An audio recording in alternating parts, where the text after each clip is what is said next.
Canal 4.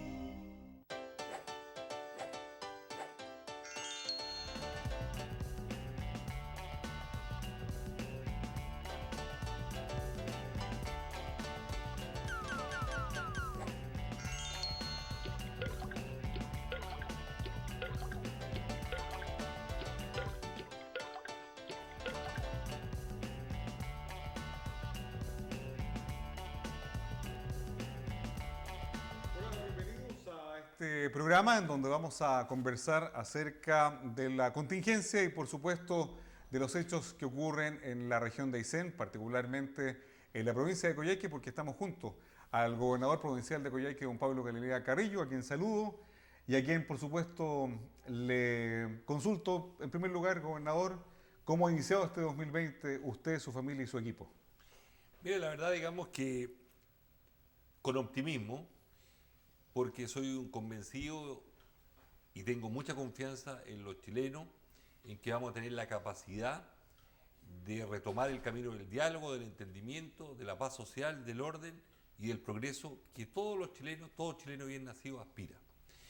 El estallido social ha provocado un tremendo remesón en el país y yo creo que ese remesón nos debe hacer también tomar conciencia y responsabilidad sobre el futuro de nuestra región y de Chile.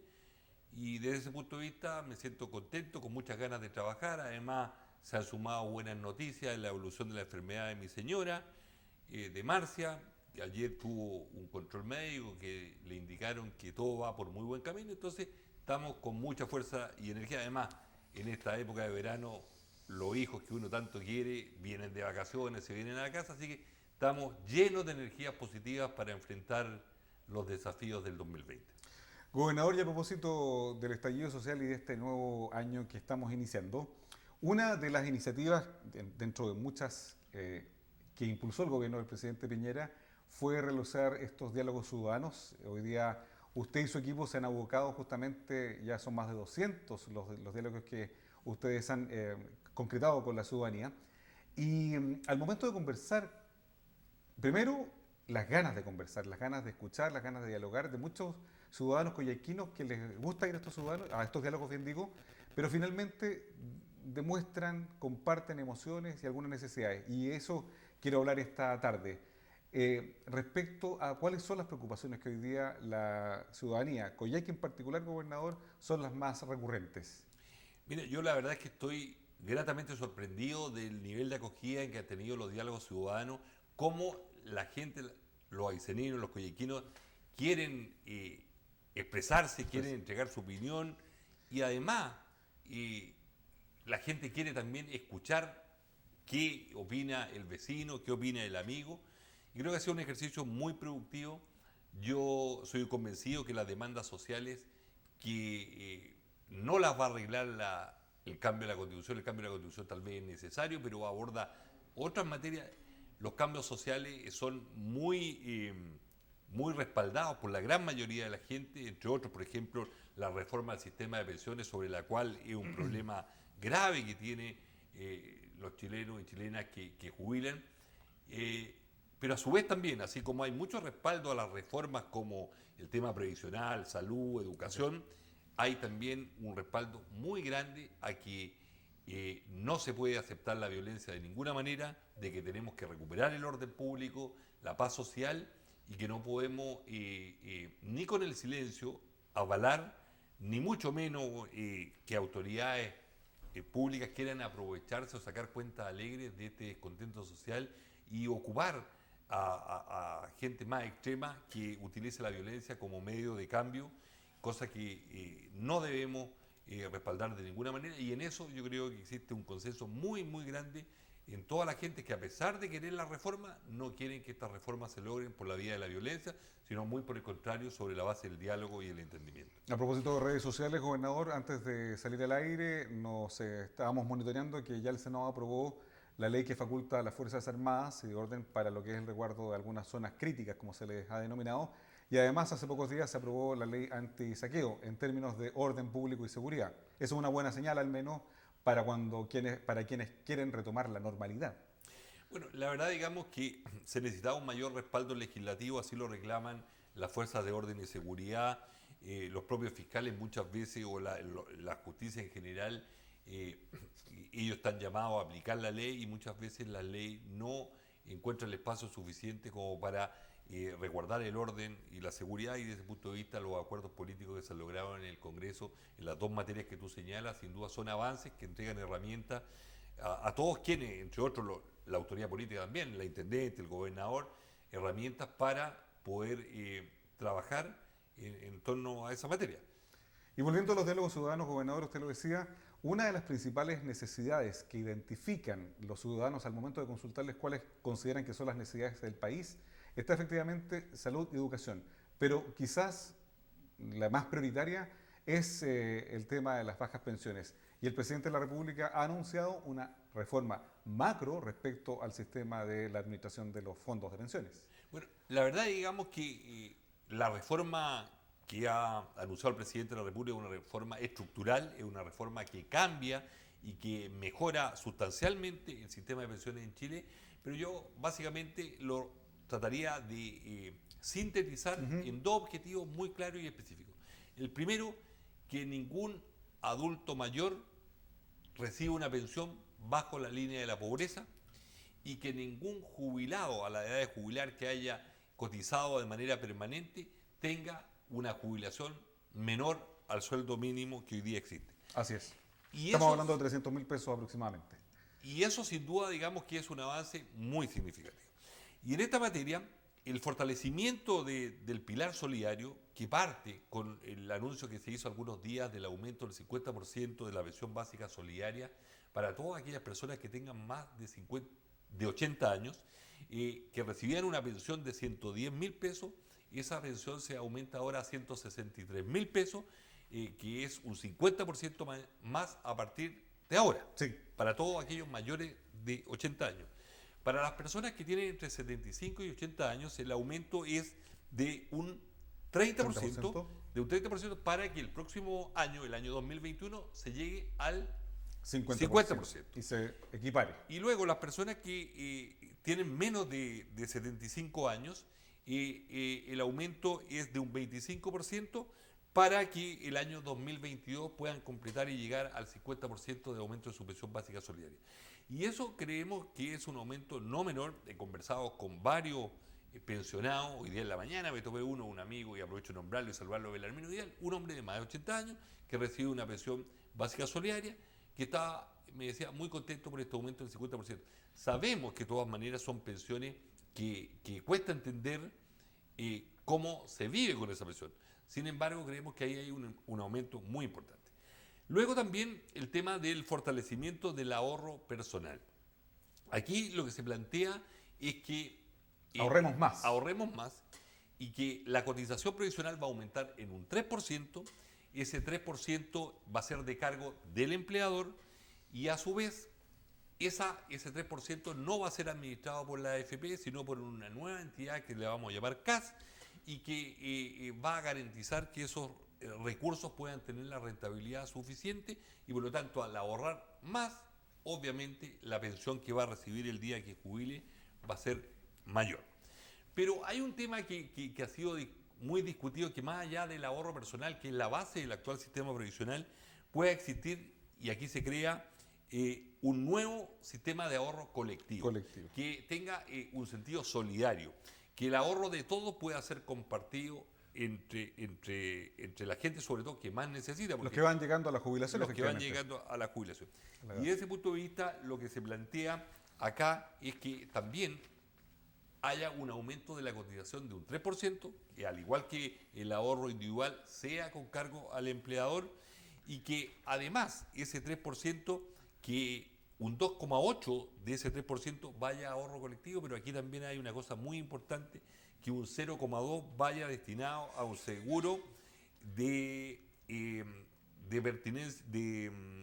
dependencia severa. Claro, de dependencia severa. En caso de accidente, en caso de situaciones de salud, obviamente que dejen a una persona fuera del mercado laboral.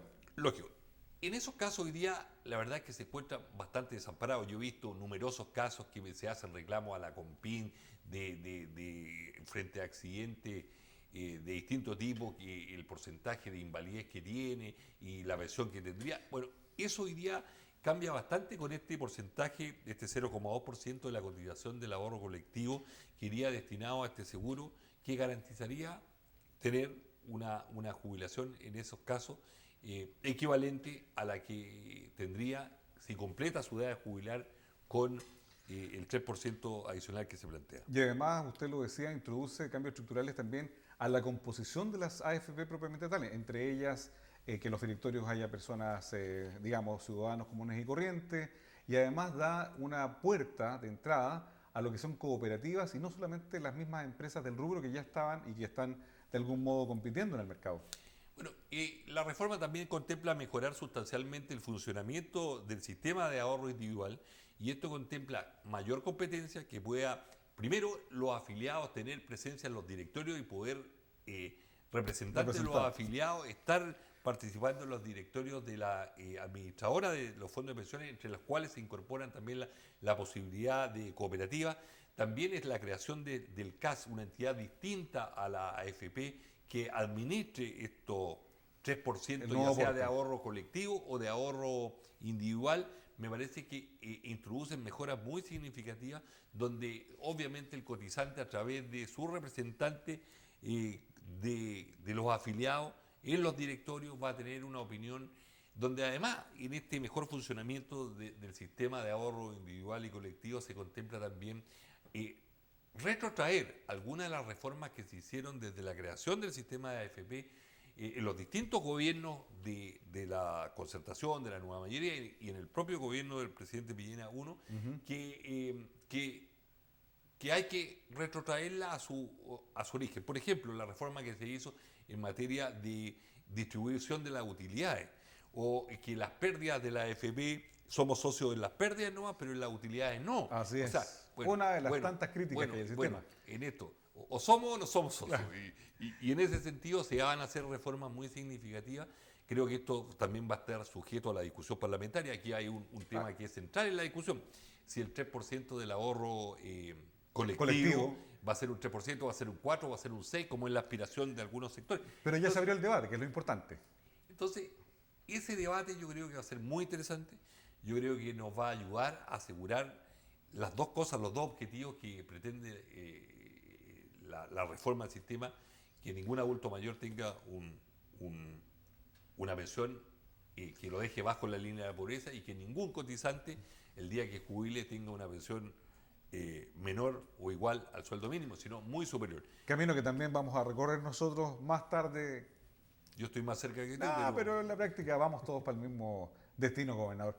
Gobernador, decíamos al principio que íbamos a abordar la contingencia nacional, pero también la contingencia local. Después del estallido social, ciertamente, las encuestas, los sondeos indican que la clase política no está pasando por su mejor momento, sino que por uno de los más bajos a nivel histórico. Y hace pocos días, la Contraloría General de la República abrió un sumario administrativo, en este caso por irregularidades al interior de la Municipalidad de Coyhaique. Más allá del bando político al que pertenezca el alcalde y usted es el gobernador de la provincia y la capital regional ha tenido bastantes remesones desde finales del año pasado y ahora ya estamos partiendo del 2020 con esta irregularidad. Sí, bueno, primero lo general. Yo creo que el comentario general es que la crisis de las instituciones en nuestro país es grave y yo creo que pone en riesgo nuestra democracia y la democracia la tenemos que cuidar entre todos. Yo recordaba que en mi cuenta pública el año pasado yo ya hacía un llamado a cuidar nuestra democracia y hoy día creo que el estallido social ha dejado reflejado que nuestra democracia hoy día está en riesgo y ese riesgo pasa por la falta de credibilidad en las instituciones. O sea, cuando tú ves que el gobierno, el parlamento, ¿para qué te decir? O sea, si nuestro presidente, al cual yo respaldo y trabajo por él, por el gobierno, estamos en un bajo porcentaje de adhesión, te quiero decir también que el parlamento está... Igualmente o peor. Peor, sí, mucho peor. Así es. El Congreso, los políticos, las Fuerzas Armadas, el Poder Judicial, Carabineros, las iglesias. O sea, el ciudadano dice, ¿de dónde nos agarramos con esta crisis de las instituciones? Entonces, aquí tenemos que hacer todos un esfuerzo por recuperar la credibilidad de la gente. Y la coyuntura hoy día nos da un problema a nivel local que yo no puedo dejar de mencionar y manifestar mi preocupación. Conversaba con algunos concejales en el transcurso de la tarde. El municipio de Coyhaique, a través de un informe de la Contraloría por una solicitud que hizo el diputado Alinco, ese informe arroja que existen graves irregularidades que tienen que ver con conflicto de interés, que tienen que ver con tráfico de influencia, que tiene que ver con relaciones de empresas con funcionarios de la municipalidad, con contratos millonarios que no fueron licitados, y eso a mí me preocupa mucho. Me preocupa mucho primero porque Coyhaique es la principal comuna de la provincia. Segundo, porque creo que tenemos que velar por los recursos públicos y la buena administración de ellos. Un ejemplo,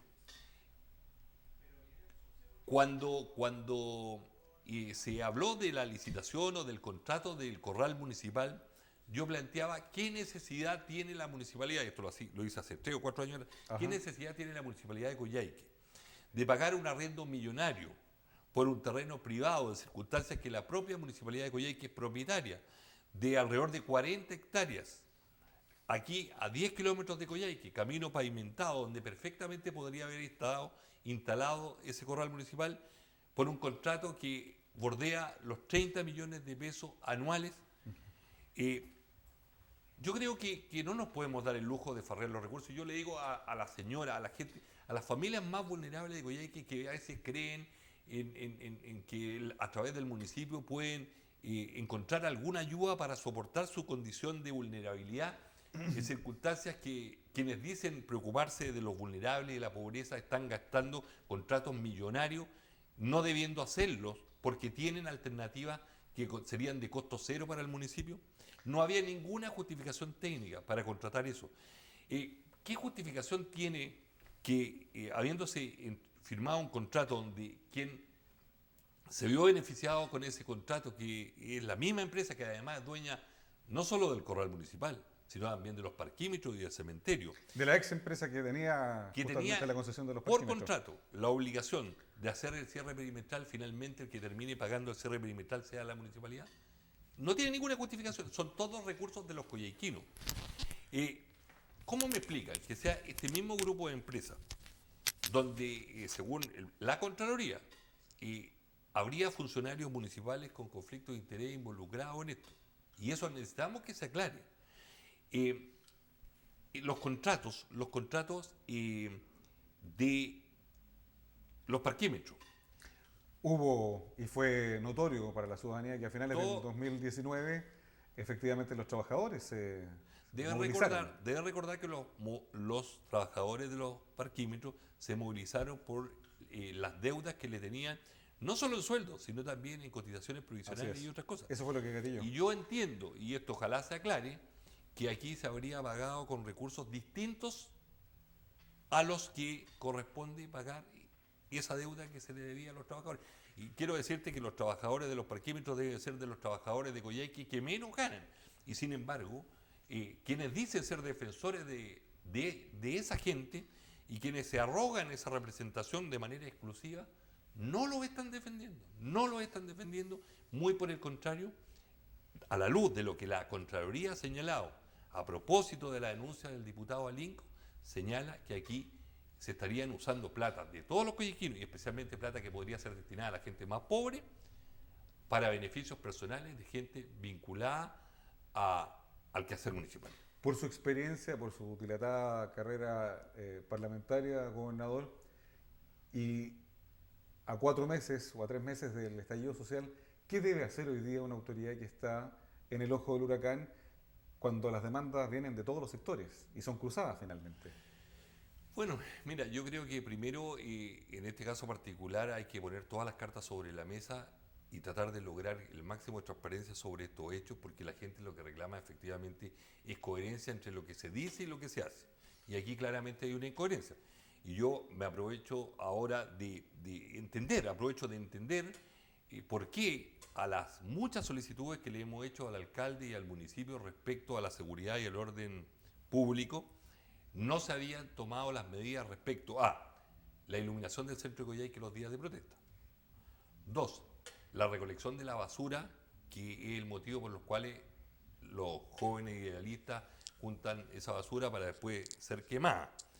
Y tercero, lo más importante, que las platas que el gobierno regional, y me lo recordaba recién el consejero Martinello, fueron entregadas a mediados del año pasado a la municipalidad y hoy día todavía No se tenemos una ejecutan. central de cámaras que no está funcionando y que es absolutamente necesaria como herramienta probatoria de los delitos para la fiscalía y que funcionaba en dependencias de carabineros y eso no está funcionando. Entonces, yo entiendo que la atención del municipio a lo mejor estaba más enfocada en los problemas que estaba viviendo en materia de lo que ha señalado hoy día la Contraloría y no de ayudar, colaborar a que tengamos una ciudad más ordenada, más tranquila, más en paz.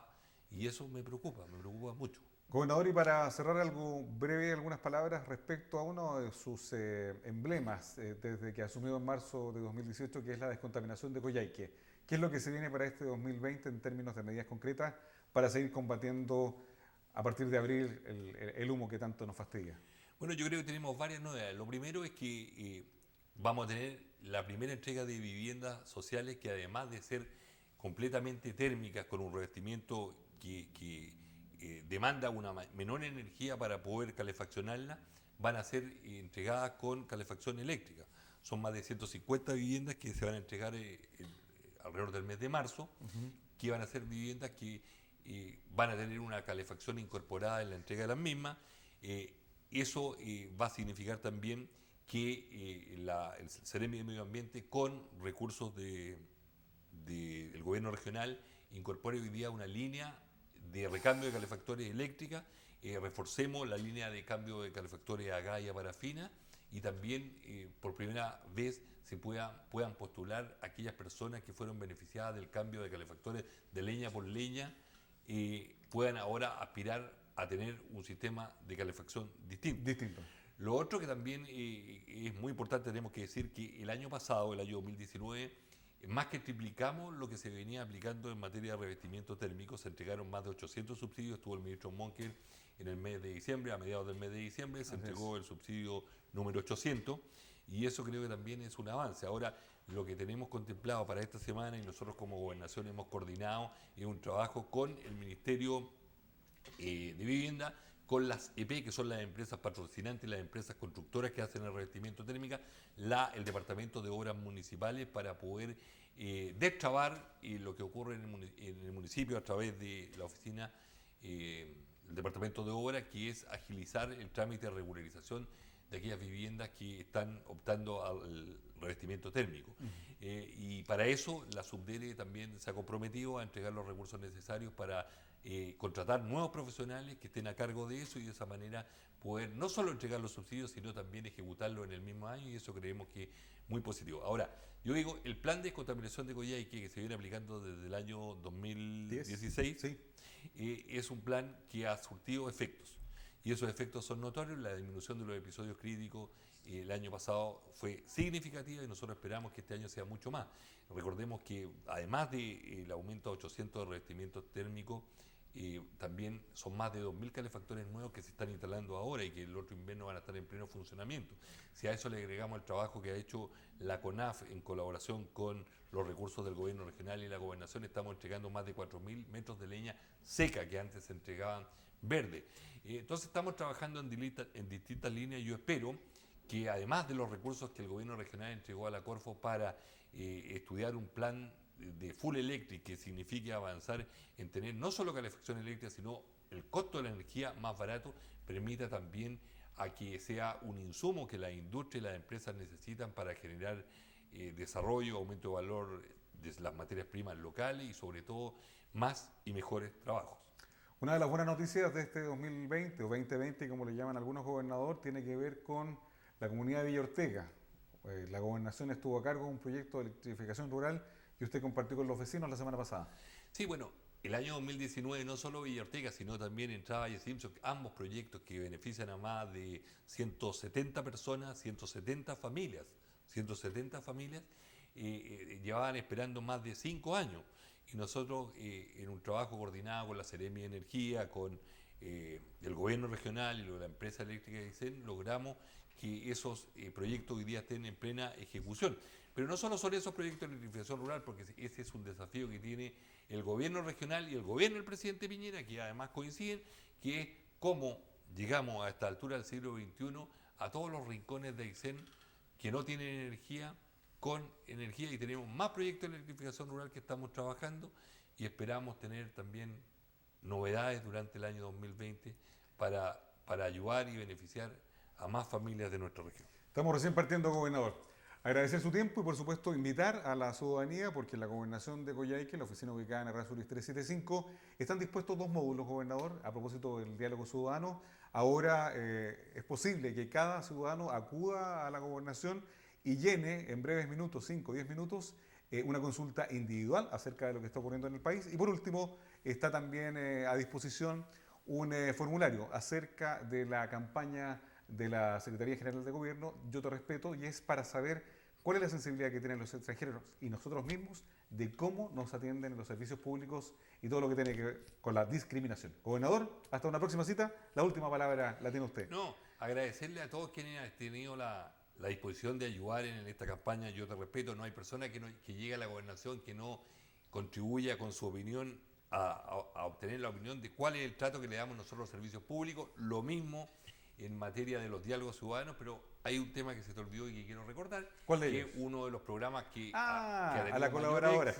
mayor éxito, que es el programa Mascota Protegida, que tenemos el desafío de aquí a marzo de microchipear más de 1000 animales, vamos un poco más de la mitad, y yo les pido a los telespectadores que tengan interés y cariño a sus mascotas, como yo sé, muchos lo tienen, puedan concurrir a los lugares que nosotros les indiquemos, porque eso, además de otorgarle una especie de derecho de propiedad sobre su mascota que sea reconocido, creo que también lo hace más responsable de su animalito, que sabemos del cariño que les tiene. Así que trabajando en distintos frentes, con optimismo, con ganas y esperando en que contribuyamos todos con un granito de arena a tener un Chile mejor. Atento entonces a las redes sociales de la gobernación, porque justamente de esa manera nosotros comunicamos acerca de los operativos que realiza la veterinaria de terreno de la gobernación. Muy buena tarde y hasta pronto.